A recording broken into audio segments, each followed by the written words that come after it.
بسم الله الرحمن الرحيم.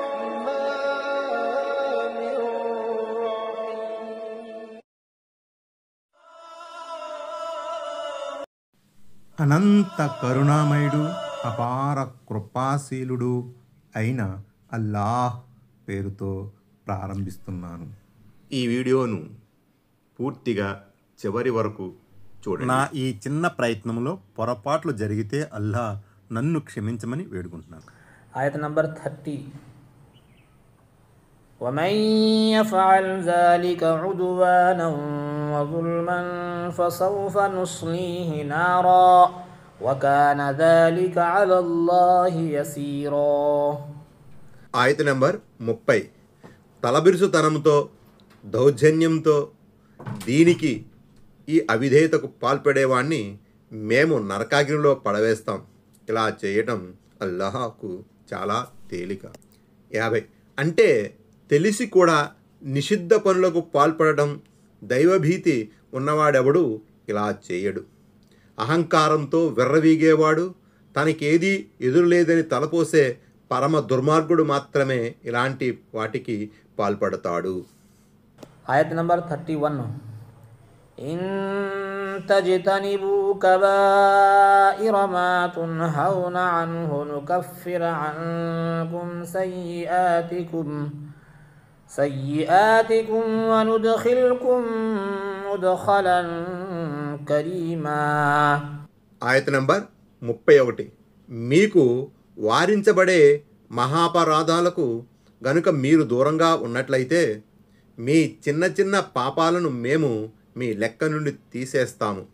ఇంకా మిమ్మల్ని గౌరవప్రద స్థానాల్లో ప్రవేశింపజేస్తాము. 51. కబాయిర్ మహాపరాధాల నిర్వచనంపై భిన్నాభిప్రాయాలు ఉన్నాయి. శిక్షలు నిర్ధారించబడి ఉన్న పాపాలే మహాపరాధాలని కొందరన్నారు. ఖురాన్ హదీసులు తీవ్రంగా హెచ్చరించి దూత్కరించిన చెడు కార్యాలే మహాపరాధాలని మరికొందరు నిర్వచించారు. అల్లాహ్ మరియు ఆయన ప్రవక్త సల్లల్లాహు అలైహి వసల్లం నిషిద్ధమని చెప్పి ఏ ఏ పనుల నుంచి మానవాళిని వారించారో వాటికి పాల్పడినట్లయితే అది మహాపాపం క్రిందకి వస్తుంది అని ఇంకా కొందరు వ్యాఖ్యానించారు. వాస్తవం ఏమిటంటే మనిషి చేసే పాపంలో పై వాటిలో ఏ ఒక్క అంశం ఉన్నా అది మహాపరాధంగానే పరిగణించబడుతుంది. హదీసులలో పలు మహాపాపాలు ప్రస్తావనకు వచ్చాయి. వాటిని కొంతమంది విద్వాంసులు గ్రంథరూపంలో సంకలనం కూడా చేశారు. ఉదాహరణకు ఇమాం జహబీ గారి అల్ కబాయిర్ గ్రంథము, హైతమీ గారి అజ్ వాజిరు అన్ ఇక్తిరాఫిల్ కబాయిర్ గ్రంథం మొదలైనవి. ఇక్కడ ఒక సూత్రప్రాయమైన విషయం చెప్పబడింది. అదేమంటే షిర్క్, తల్లిదండ్రుల అవిధేయత, అబద్ధం వంటి పెద్ద పెద్ద పాపాల నుండి దూరంగా ఉండే ముస్లిం యొక్క చిన్న చిన్న పొరపాట్లను మేము మన్నిస్తాము అని అల్లా అంటున్నాడు. అన్ నజ్మ్ సూరాలో కూడా ఈ విషయం వివరించబడింది. అయితే చిన్న చిన్న తప్పుల మన్నింపు కోసం మహాపరాధాలతో పాటు నీతి మాలిన పనులకు దూరంగా ఉండటం కూడా అవసరమని అక్కడ చెప్పబడింది. ఇక్కడ గమనార్హమైన మరో విషయం ఏమిటంటే చిన్న చిన్న తప్పులపై మనిషి చిగ్గుపడకుండా పశ్చాత్తాపభావంతో కుమిలిపోకుండా నిశ్చింతగా ఉంటే క్రమంగా అవి పెద్ద పాపాలుగా పరిణమిస్తాయి.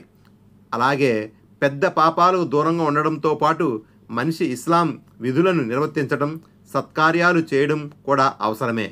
మహాప్రవక్త సల్లల్లాహు అలైహి వసల్లం గారి ప్రియ సహచరులు రజల్లాహు తఆలా అన్హులు ఇస్లామీయ షరియత్ యొక్క ఈ నైజాన్ని బాగా ఆకలింపు చేసుకున్నారు. అందుకే వారు అల్లాహ్ తమను క్షమిస్తానని వాగ్దానం చేసినప్పటికీ చేతులు ముడుచుకొని కూర్చోలేదు. పైగా దేవుని క్షమను, కరుణను సాకారం చేసుకోవడం కోసం అవసరమైన సామగ్రిని సమకూర్చుకోవడంలో నిమగ్నులయ్యారు. కానీ మనము ఉన్నాం.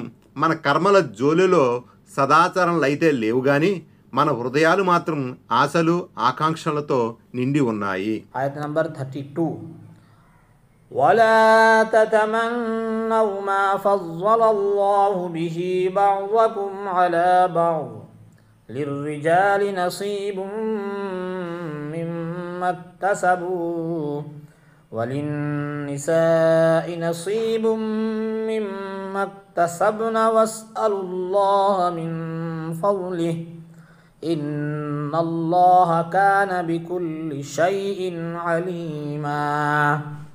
ఆయత నంబర్ 32. అల్లాహ్ మీలో కొందరికి మరికొందరిపై దేని మూలంగా విశిష్టతను ప్రసాదించాడో దానికోసం ఆశపడకండి. పురుషులు సంపాదించిన దానిని బట్టి వారి భాగం వారికుంటుంది. అలాగే స్త్రీలు సంపాదించిన దానిని బట్టి వారి భాగం వారికుంటుంది. కాకపోతే మీరు అల్లాహ్ నుండి ఆయన అనుగ్రహాన్ని అర్థిస్తూ ఉండండి. నిశ్చయముగా అల్లాహ్ ప్రతీదీ తెలిసినవాడు. 52. దీని పూర్వరంగము ఇది. పురుషులు ధర్మయుద్ధంలో పాల్గొంటారు, అమరగతి నొందుతారు. కాగా స్త్రీలైన మేము ఈ ఘనకార్యానికి నోచుకోకుండా పోతున్నాం. వారసత్వంలో మాకు లభించే భాగం కూడా సగమే అని హజరత్ ఉమ్మే సల్మా రజల్లా తలా అన్హా దైవ ప్రవక్త సల్లల్లాహు అలైహి వసల్లంకు విన్నవించుకోగా ఈ దైవవచనం అవతరించింది.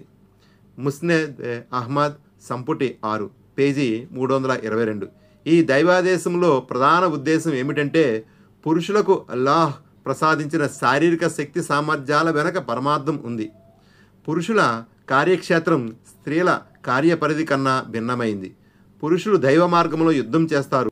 స్త్రీల స్వభావానికి సరిపడని ఎన్నో బయట పనులు వారు చేస్తారు. ఇది ప్రకృతి ధర్మం, అల్లాహ్ వారికి ప్రసాదించిన అనుగ్రహం. కాబట్టి మహిళలు తమలో లేని ప్రత్యేకతలు పురుషుల్లో ఉండడం చూసి వాటిని కాంక్షించడం, పురుషులు చేసే పనులు తాము చేస్తామని కోరుకోవడం సబబు కాదు.